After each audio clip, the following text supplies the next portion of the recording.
Dead தேர்ச்சி கட்டாயம் என்று உச்சநீதிமன்றம் தெரிவித்திருந்த நிலையில் அதிகாரிகள் அது தொடர்பாக ஆலோசனையில் ஈடுபட்டிருக்கிறார்கள். மேலும் விவரங்களை செய்தியாளர் சங்கரன் வழங்க கேட்கலாம். சங்கரன், வணக்கம். இந்த ஆலோசனை தொடர்பான முழு தகவலை சொல்லுங்க. வணக்கம். பள்ளி கல்வித்துறையில் பணியாற்றக்கூடிய ஆசிரியர்கள், அதாவது ஓய்வு பெறுவதற்கு 5 ஆண்டுகளுக்கு மேலாக பணிக்காலம் இருக்கக்கூடிய ஆசிரியர்கள் அனைவரும் கண்டிப்பாக ஆசிரியர் தகுதி தேர்வை எழுதி தேர்ச்சி பெற வேண்டும் என்று உச்சநீதிமன்றம் உத்தரவிட்டிருக்கிறது. இதன் காரணமாக கிட்டத்தட்ட ஒரு 1.5 லட்சம் ஆசிரியர்கள் வரை ஆசிரியர் தகுதி தேர்வை எழுத வேண்டிய நிலைக்கு தள்ளப்பட்டிருக்கிறார்கள். இந்த விவகாரம் தொடர்பாக இந்த பிரச்சனையை எப்படி சரி செய்வது என்பது தொடர்பான ஒரு ஆலோசனை கூட்டமானது தலைமைச் செயலகத்தில் தலைமைச் செயலாளர் திரு முருகானந்தம் தலைமையில் தற்போது நடைபெற்று வருகிறது.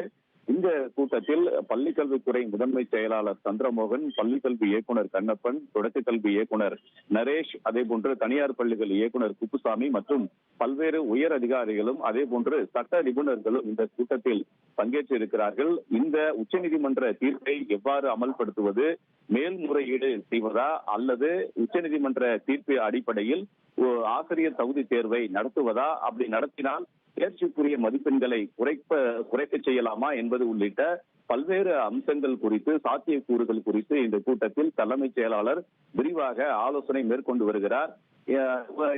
இந்த வெளிநாட்டு பயணத்தை முடித்துக் கொண்டு முதல்வர் சென்னை திரும்பிய பிறகு இந்த விவகாரம் தொடர்பாக முதல்வரோடு ஆலோசனை நடத்தி உரிய முடிவை எடுக்கப்படும் என்று தகவல்கள் வெளியாகி வருகின்றன. தற்போது இந்த கூட்டமானது தலைமைச் செயலகத்தில் தொடர்ச்சியாக நடைபெற்று வருகிறது.